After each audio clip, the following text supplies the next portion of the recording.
నమ్మిన భక్తులకెల్లా ఇదియే పెన్నిది. గ్రామదేవత గంగమ్మ సన్నిధి, నమ్మిన భక్తులకెల్లా ఇదియే పెన్నిది.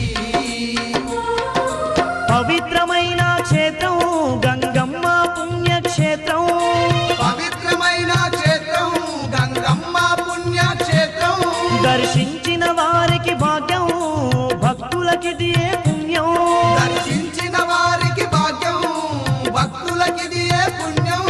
ఇది సక్కనైన గంగమ్మ పండుగ, గ్రామ ప్రజల నడుమ జరిగే వేడుక. గ్రామదేవత గంగమ్మ సన్నిధి, నమ్మిన